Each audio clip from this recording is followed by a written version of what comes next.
Nossa série tem sido em cima das bem-aventuranças, intitulada Qual é a cara da sua alegria? Porque a palavra bem-aventurança significa alegre, feliz. E já estamos quase no final da série, temos falado uma bem-aventurança por vez. A bem-aventurança de hoje é a sétima, a penúltima, que eu vou explicar aqui.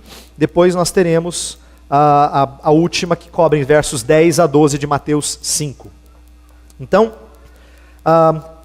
vamos começar com uma revisão daquilo que eu já falei antes. O paralelo das bem-aventuranças. Eu falei aqui outras vezes que Mateus parece organizar as bem-aventuranças de uma forma que existe um paralelo entre elas. As primeiras 4 tratam mais de algo interno, de relacionamento seu com Deus, e as outras 4 parecem lidar com o seu contato com outras pessoas, mas como efeito das 4 primeiras em você. Então, por exemplo, pelo fato de nós reconhecermos a nossa miséria, a primeira é, bem-aventurados os pobres de espírito. Pelo fato de a gente reconhecer a nossa pobreza, a nossa miséria, é que a gente é misericordioso para com os outros. Porque a quinta bem-aventurança é bem-aventurados os misericordiosos, tá? A segunda é bem-aventurados os que choram. E choram por quê? Nós falamos na época que choram de tristeza. Então, pelo fato de chorarem de tristeza, eles buscam pureza de coração, que é a sexta bem-aventurança. Bem-aventurados os puros de coração, que nós tratamos no domingo passado. A terceira é bem-aventurados os humildes ou os mansos. E quando eu falei sobre humilde e manso, eu falei que uma das coisas que caracteriza o manso é que ele não prioriza a si próprio. Ele é capaz de sofrer injustiças. Como ele age assim em relação ao eu, é mais fácil ele ser um pacificador, que é o que a gente vai tratar hoje. A sétima bem-aventurança, ela está relacionada à terceira. A terceira diz respeito à mansidão, humildade. É por isso que eu intitulei a mensagem de hoje de o manso pacificador. Então, olha só que interessante. Manso, eu disse isso da outra vez, infelizmente nos dá a impressão de ser uma pessoa assim mais quietinha. Nós temos enganosamente pensado que ser manso é ser meio vaquinha de presépio. Né? Assim, aquela pessoa assim que parece que não faz nada. Né? E quando eu falei nas escrituras que os homens, quando nós tratamos disso, nas escrituras os homens descritos como mansos eram inclusive bastante ativos. Proativos. Ser manso não significa ser uma pessoa quietinha. Ser manso significa, em tudo que você faz, você não prioriza a si próprio. Você é capaz de considerar os outros superiores a si mesmo. Como diz Filipenses capítulo 2. Tá? Então, agora o manso, por ele pensar isso de si, ele vai ser capaz de promover a paz entre outros. É o que a gente vai tratar hoje. Bem-aventurados os pacificadores, pois serão chamados filhos de Deus. Eu quero começar com explicar o que é ser pacificador, o que é essa bem-aventurança, fazendo um contraste. Por quê? Olha só, se você prestou atenção, nós falamos da paz de Deus e falamos que Jesus Cristo, na liturgia, falamos que Jesus Cristo promete uma paz diferente da paz encontrada no mundo. Diferente, uma paz distinta, uma paz outra, que não a paz comum e falada por aí. Eu quero mostrar como é que a paz que Jesus Cristo promete é diferente da paz prometida ou da paz falada na sociedade. Veja só, a sociedade tem organizações como a ONU, promovendo paz mundial. Você pode perceber que qualquer conversa de ator, ou de gente famosa, ou de candidata a Miss, uma das coisas mais comuns, assim, quando se fala de desejos, de sonhos, eu quero a paz mundial. Né? O que eu mais espero, sonho, é a paz mundial. Mas paz mundial, muitas vezes, quando a gente trata disso, a gente clama aos políticos que promovam paz mundial. É uma expectativa muito humana, muito voltada para o que o homem pode fazer. Eu sou um capelão numa universidade lá em São Paulo, e esse é uma época de colações de grau de universitários. E é curioso ouvir repetidas vezes nas colações de grau as palavras de esperança nos homens. Os professores que discursam lá para os seus alunos formandos, frequentemente falam assim, eu confio muito em vocês. Aí eu fico pensando, será que os professores deles não confiaram, os professores dos atuais professores, confiaram neles quando eles se graduaram? E por que a geração deles não está tão boa assim? Por que nós temos tantos problemas hoje? Será que 30 anos atrás, nas colações de grau, os professores não falavam, confio em vocês? Falavam, com certeza falavam. Mas parece não ter feito muita diferença. Porque a expectativa humanista, ela não é aquilo que Jesus promete. Jesus fala de uma paz, de uma fonte de paz que é Deus. A única fonte de paz entre os homens é o Deus da paz. Esses textos todos se referem a Deus como sendo o Deus da paz, o Deus que promove paz entre os homens. Agora olha só, o que mais? A sociedade preza muito o pacífico. Interessante isso. Nós gostamos de gente pacífica. Não, fulano é gente boa, porque assim, ele é tranquilo. Assim, é pacífico, sabe? Parece que nada está ruim para ele. Não é disso que Jesus Cristo está falando. Eu vou mostrar no decorrer da mensagem que Jesus não diz bem-aventurado o pacífico. Bem-aventurado o pacificador. O pacificador não é só pacífico. O pacífico é muito passivo. Ele não quer briga com ninguém. Ele é zen, entendeu? Ele é tranquilo. Isso não é motivo de honra da parte do nosso Salvador. O nosso Salvador quer pessoas que entram no conflito e promovem a paz. É muito diferente. É bem-aventurado o pacificador, não o pacífico. Na sociedade, a tolerância, fala-se muito de tolerância. Não, a gente tem que tolerar as pessoas, nada de briga. Uma tolerância que é despreocupado com crença ou com a verdade. Você pode ter a sua crença, eu tenho a minha, você tem a sua verdade, eu tenho a minha, e está tudo bem, contanto que a gente se tolere. É assim que a sociedade prega tolerância entre os homens. Jesus vai nos ensinar uma tolerância que é baseada na nossa fé. É porque nós cremos do jeito que nós cremos que nós aprendemos a tolerar uns aos outros. É pelo fato de nós cremos que o ser humano é feito à imagem e semelhança de Deus que nós tratamos o ser humano com dignidade, com honradez. É pelo fato de nós cremos que Deus criou o ser humano para ser tratado dessa forma. Essa é a nossa crença, é a verdade de Deus, é que nós somos tolerantes. Então não é tolerância independente da fé, é tolerância por causa da nossa fé. É muito diferente. A sociedade propõe anistia de erros, né? Vou fazer o seguinte, vamos passar uma borracha? Vamos esquecer tudo? Né? Vamos anistiar os que têm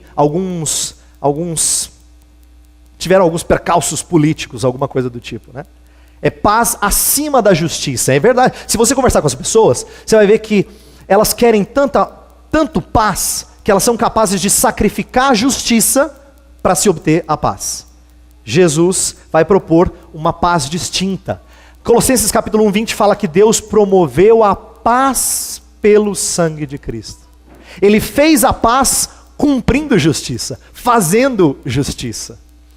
A paz que Jesus oferece não é uma paz que sacrifica a justiça. Tanto é que no Salmo 85, que foi o primeiro texto que a gente leu, eu não sei se você notou, tem uma expressão muito bonita. Fala que paz e justiça se beijaram. Paz e justiça se beijarão, isto é, elas estão conjuntas, elas não se separam. Sendo assim, eu quero explorar um pouquinho essa ideia de paz e justiça. O pacífico não é bem-aventurado. O pacífico faz qualquer coisa para evitar conflito, ele é complacente. Como eu estava falando do pacífico antes, eu quero ir um pouquinho mais adiante. Na verdade, o pacífico parece virtuoso, mas a Bíblia não o descreve como virtuoso. O pacífico ele é complacente, ele deixa as coisas passarem, ele releva o que não poderia ser relevado. Ele é muito passivo e na sua passividade ele acaba por deixar com que a justiça seja feita. Ele releva de maneira pecaminosa.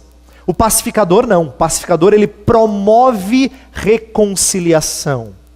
Ele vai realmente quebrar a barreira. Ele não faz vistas grossas à barreira que existe. Ele não é aquela pessoa que está tudo bem. Não, ele sabe que não está bem. Tanto sabe que não está bem que ele não passa por cima, ele vai quebrar a barreira.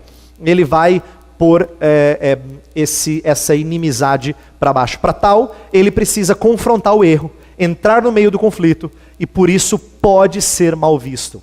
Então presta atenção. Quando eu falo que o pastor pregou sobre paz no domingo, aparentemente uma mensagem que, muito boa, ótimo. Mas do jeito que Jesus ensina a paz, não é muito popular não. Porque a gente tem frases do tipo assim, em briga de marido e mulher, tá vendo? A gente prefere. Jesus não vai propor essa paz. Ele vai falar de ser pacificador, de entrar no conflito, de dizer assim, não pode continuar assim. Isso não é santo. É preciso promover a paz, não fingir que ela acontece. Então Jesus é mal visto frequentemente por ser um pacificador. Tanto é que nós, quando vemos na Escritura os que buscaram pacificar, muitas vezes foram mal vistos. Lá em Atos capítulo 7 tem um resumo daquela historinha de Moisés, em que ele vai tentar separar a briga entre os dois judeus. Lembra? Que tem dois judeus brigando, dois hebreus brigando, e ele vai lá tentar promover a paz. Diz o texto que ele vai tentar promover a paz entre eles, e aí eles se viram para ele e falam assim, e quem é que te fez autoridade sobre a gente? Quer dizer, eles estão brigando, Moisés vai tentar separar, e eles acham ruim entrar no conflito para promover a paz. Jesus gerou divisão. Você lembra que no texto de Mateus 10, é um texto que você já deve ter ouvido, Jesus fala assim, eu não vim fazer paz, eu vim promover divisão. Aí você fala assim, peraí Jesus, mas não é bem-aventurados os pacificadores? É porque Jesus vai propor uma paz que é contrastante com a da sociedade. E tem gente que não vai gostar, então tem gente que vai ser dividida. Vai ficar dividida por essa proposta. Então, embora Jesus venha trazer a paz, ele gera divisão. Porque é uma paz distinta da paz do mundo. Mas isso não significa que nós somos ou temos que ser divisionistas. O presbítero Alex colocou muito bem na sua oração o texto de Romanos 12, 18. No que for possível, tendes paz com todos os homens. Vamos tentar ser pacificadores, termos paz com as pessoas. Então eu não estou propondo sermos facciosos. O que eu estou dizendo é que a proposta de pacificar de Jesus Cristo não é uma proposta muito popular. Não é uma proposta muito agradável às pessoas. E é por isso que às vezes que ela tem reações distintas. Vou pedir para as crianças fazerem um outro desenho aqui. Um outro desenho agora mais difícil, que requer mais criatividade, tá? Vou pedir a atenção das crianças. Vamos lá, ver se sai um desenho bem legal, hein? Eu quero que você desenhe uma parede, só que uma parede destruída. E aí de um lado da parede você vai escrever Deus, e do outro lado da parede você vai escrever eu. Tá bom? Uma parede, é difícil esse, mas tem que tentar, hein? Uma parede quebrada, aí você escreve de um lado Deus, e do outro lado você escreve eu. Tá bom? Porque nós vamos falar dessa inimizade que Jesus Cristo quebra entre nós e Deus. Agora deixa eu dizer isso. É importante eu colocar aqui para você. Ser pacificador, eu quero que você entenda aqui, que ela mexe com uma das coisas mais bonitas da nossa função. Nós não somos chamados para ser pacificadores só no sentido de, pessoal, vamos parar de brigar aí e tal. A gente pensa muito nesse lado apaziguador. Mas ser pacificador é mais profundo do que isso. É transmitir uma paz que nós recebemos em Jesus. Nós somos chamados para sermos embaixadores desse reino de paz. Tendo recebido a reconciliação com Deus, anunciamos a mensagem que é o instrumento para que outros recebam esse mesmo dom. E essa mensagem, em Efésios capítulo 6, é chamado de o Evangelho da Paz. As sandálias do Evangelho da Paz. O que nós anunciamos à medida que nós caminhamos é esse Evangelho da Paz. Por isso que um texto muito precioso, eu queria até colocar na liturgia, mas eu falei assim, eu vou tirá-lo para colocar na mensagem, mas é um texto tão bonito. Paulo fala que Deus nos deu o ministério da reconciliação. Sabe o que eu acho fantástico nesse texto? É porque nós éramos inimigos de Deus. E aí Deus é tão extraordinário, Ele é um chefe de Estado tão distinto dos outros, tão distinto, que ele pega um ex-inimigo e fala assim, ó, agora eu gostaria que você promovesse paz. Vá chamar os outros inimigos. Você era um briguento por natureza, um chefe de guerrilha, vamos dizer assim, espiritualmente falando. Você era um inimigo de Deus, um que fazia oposição ativa. Deus não só te traz para fazer paz, mas ele fala assim, agora eu queria que você fosse um embaixador dessa paz. Eu gostaria que você promovesse essa paz. E então traz outras pessoas, fale para os outros dessa paz, que é feita em Cristo Jesus. O que a gente anuncia é aquele menino que vos nasceu, um filho se nos deu, e o seu nome será, um dos seus nomes é que ele seria chamado de Príncipe da Paz. Né? Príncipe da Paz, é isso que nós anunciamos. Pregamos que o início da paz mundial, que tantas pessoas querem, é ter paz com Deus. Justificados, pois, mediante a fé, temos paz com Deus. Eu falei em um sermão, alguns meses atrás, que as pessoas gostam da ideia de paz, mas elas focam essa paz de maneira errada, elas focam na coisa errada. Frequentemente você ouve gente dizer assim, sabe, eu estou tentando ficar em paz comigo mesmo. Você não precisa ficar em paz consigo mesmo. Você já se gosta bastante. Você precisa de paz com quem você é inimigo, que é Deus. O que importa é você estar em paz com Deus. O que importa é você não ter barreira entre você e Deus. E essa barreira não foi colocada por Deus, então você já sabe por quem foi colocada. Nós temos que buscar uma maneira de estarmos em paz com Deus. Só tem uma maneira de fazê-lo. É através da justiça de Jesus Cristo. Aí nós não temos mais barreira entre nós e Deus. Por isso que Jesus é aquele que quebra a barreira de inimizade. Nós lemos o texto de Efésios. Fala que Jesus quebrou a barreira da inimizade entre judeus e gentios. Veja só, se tem uma coisa extraordinária de ser pacificador, bem-aventurados os pacificadores, é ser um transmissor da paz. Diz assim, deixa eu te explicar a paz que eu tenho. A paz que eu tenho não é uma paz que o mundo conhece. Porque o mundo não prega paz com Deus. Deixo-vos a paz. A minha paz vos dou, não como o mundo a dá. Porque o mundo não oferece paz com Deus. E nós falamos de paz com Deus. E é isso que você e eu temos que ser. Agora eu quero ir um pouquinho mais adiante, à medida que eu fecho essa mensagem.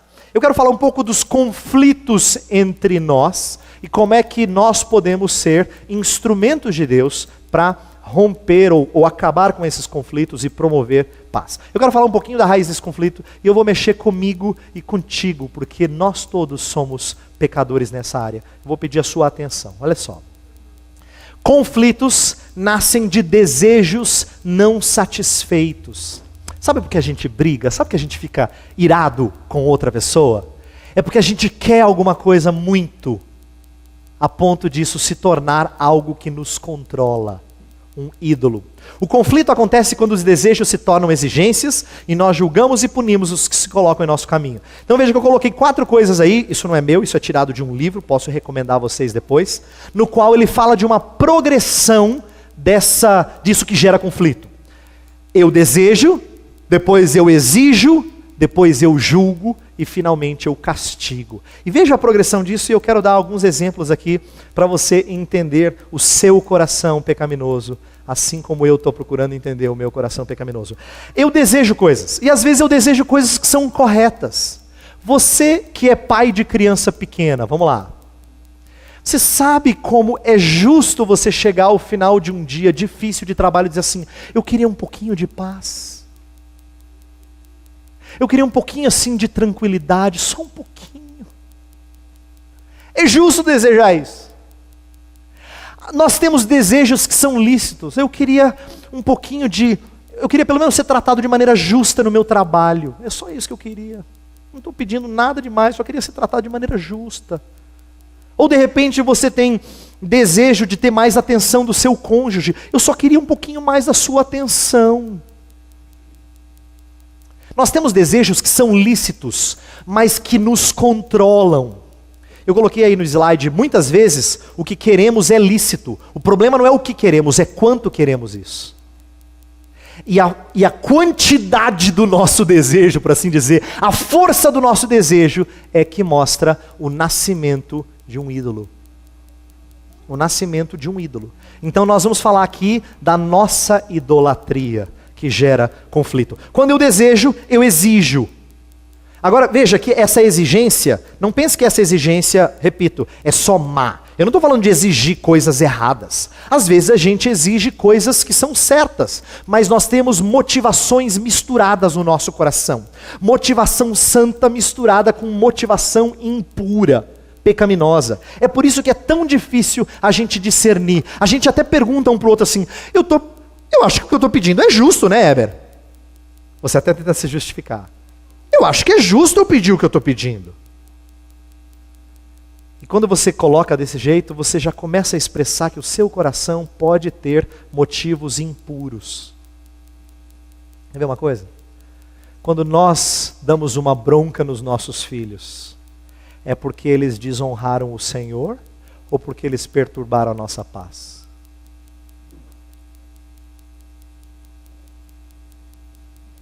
É porque eles desobedeceram a Deus ou porque eles desobedeceram e desonraram e envergonharam a gente?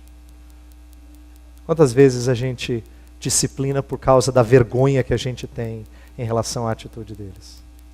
Quando eu exijo, eu julgo. A gente assume a postura de Deus. Esperamos que as pessoas sejam leais aos nossos ídolos. A gente critica com ar de superioridade, porque eu não acredito que pai deixa a criança fazer isso. A gente coloca com um ar assim de que é um absurdo. Bena. A gente julga com ar de tanta superioridade, né? Eu não consigo tolerar, gente. Absurdo. Você fala assim como se você fosse o santarrão, tivesse os padrões de santidade. E você critica exatamente porque você se coloca na postura do Deus Santíssimo. E quando as pessoas não são leais aos seus ídolos, o que você faz? Ídolo exige sacrifício. É por isso que você castiga. É por isso que você maldiz. Ô linguinha para destruir.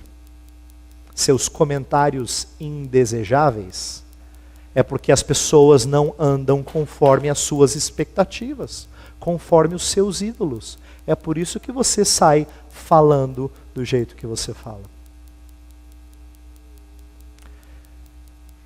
Portanto, a raiz do conflito não pode ser relevada. Você está vendo por que Jesus não pode dizer bem-aventurado pacífico? Pastor, já falei, não falo mais. Agora não é bem-aventurado pacífico. Porque o pacífico, ele se coloca numa postura muito cômoda. Jesus não quer pessoas pacíficas, ele quer pacificadores. Gente que confronta o erro. Gente que diz, olha, não pode permanecer assim. Você tem um ídolo no seu coração, é por isso que você é tão maledicente. Vamos falar da prática do pacificador e eu vou fechar. O pacificador, ele evita reações evasivas, negar conflito, ou fugir do conflito. Tem pessoas que preferem fechar os olhos para problemas no celular, por exemplo.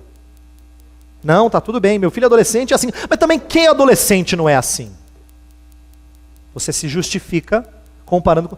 Que jovem não tem esses problemas? Como se fosse uma solução para o seu problema. Para você tranquilizar e dizer, não, tudo bem. Reações evasivas. Ou reações combativas, esse é o outro oposto. Tem gente que é mais evasivo, tem gente que é combativo, agride, culpa o outro conflito. Sabe por quê, bem, que ele está assim? Você nunca conversa com ele. É por isso que o menino está desse jeito. A esposa fala para o marido. Nós erramos de duas maneiras diferentes. Alguns de nós são mais evasivos, outros são mais combativos. E o pacificador, ele confronta em busca de confissão e perdão. Isso aqui é uma coisa interessante. Pacificar é chegar na raiz do conflito, que é o pecado, que é o ídolo, e dizer assim, você precisa confessar o seu erro. E você precisa de perdão. Paz sem arrependimento de pecado é paz maquiada. Lá em Jeremias 8 tem um texto muito interessante, não vamos ler, mas vou só sintetizar. Ele fala assim: em Judá anunciam paz, paz, quando na verdade não há paz. Por quê? Porque eles não confessam os seus pecados. Paz, paz, mas na verdade não tem paz. Então paz precisa de arrependimento de pecado. E confissão sem perdão não gera a reconciliação necessária. O pacificador é prudente no falar, no agir e no pensar. Olha só, prudente no falar porque ele não semeia contendas entre irmãos. Está aqui uma coisa dura que a Escritura diz. Lá em Provérbios 6 fala que há 6 coisas que o Senhor odeia, mas a 7ª ele abomina. Em outras palavras, em hebraico seria mais ou menos alguma coisa assim. 6 coisas que o Senhor odeia, já seria forte. E a 7ª ele odeia. Ele odeia muito. É quando a gente semeia contendas entre irmãos. A gente começa intriga entre as pessoas. A gente corrobora para que um pense mal de outro. Pastor, eu não queria falar, mas fulano é complicado. E olha, eu só estou falando para o senhor porque o senhor é pastor. Assim como você diz assim, não, eu só compartilho essas coisas em família, eu não fico falando para os outros. Como se justificasse o seu erro. Semear contendas entre irmãos é coisa que Deus odeia. Ele odeia muito. Prudente no agir, não revida a ofensa. Prudente no pensar, considera o outro superior a si mesmo. Por que eu estou falando dessas coisas? E por que ser pacificador é abençoador? Porque quando nós somos pacificadores, Deus fala assim, esse é meu filho. Bem-aventurados os pacificadores, porque serão chamados filhos de Deus. Eu vou explicar o que o texto quer dizer. Ser pacificador está relacionado a amar os inimigos. Lá em Mateus 5, que é o texto que a gente está colocando, fala que aquele que ama o inimigo, ele tem uma vantagem, ele será chamado filho de Deus, ele será considerado filho de Deus, assim como é o pacificador. Então pacificador tem a ver com não ter problemas nem sequer com os inimigos. Agora, por que pastor que fala serão chamados filhos de Deus? Peraí, a gente não é? Tem na Bíblia muito disso. Tem várias bênçãos que a Bíblia descreve como nós já tendo, em alguma medida, mas ainda não tendo completamente. Famoso já e ainda não. Nós já somos filhos de Deus. Lá em 1 João capítulo 3, verso 1, fala que por nós sermos filhos de Deus, o mundo tem problema conosco. Eu vou falar isso no último sermão. Falar da perseguição decorrente de sermos pacificadores. Nós somos filhos de Deus, mas nós ainda teremos nossa adoção publicamente revelada. Lá em Romanos capítulo 8, 23, fala uma coisa interessante acerca de sermos filhos. Lá fala assim que nós aguardamos a adoção de filhos. Quando alguém lê esse texto, fica pensando assim, mas peraí, nós não somos já? Nós somos e ainda o seremos. Nós somos, mas isso ainda vai ser publicamente revelado, vai ser ratificado. É Deus falando para toda a humanidade que cada um de nós é filho de Deus. E qual a característica desse filho de Deus? Por quê? Porque é pacificador. E eu vou dizer por que Deus vai ratificar isso. Quanto mais pacificadores, mais parecidos com o Pai. E eu acho isso aqui fantástico acerca da verdade bíblica. Você conhece filhos adotivos que se parecem com os seus pais nos seus costumes? Isso é muito comum. Só que isso é comum em termos de convivência. Filhos adotivos que, por conviver tanto com o pai, você fala assim, parece até filho da barriga da mãe dele, né? Parece até filho geneticamente falando. Só que é uma semelhança muito pequena em comparação com o que há de acontecer conosco. O que eu acho lindo da verdade bíblica é que Deus pega você da rua, me permita usar essa ilustração, adota você, só que Ele não só faz você ser filho dele legalmente, Ele começa a mudar você de tal maneira que você se olha no espelho e fica mais parecido com Ele. A sua adoção é a única que opera verdadeira mudança na aparência. E você fica cada vez mais parecido com seu papai. cada vez mais a cara do seu Pai. Bem-aventurados os pacificadores, porque eles vão se tornar cada vez mais parecidos com o Deus da paz. E Deus vai falar assim, ó, essa aí, ó, essa é minha menina. Esse ali, ó, esse é meu menino. É meu filho. É a cara do Pai. Eu oro por isso. Peço a Deus que nos dê esse tipo de atitude, semelhante a dele, de sermos pacificadores. Feche os seus olhos, vamos orar.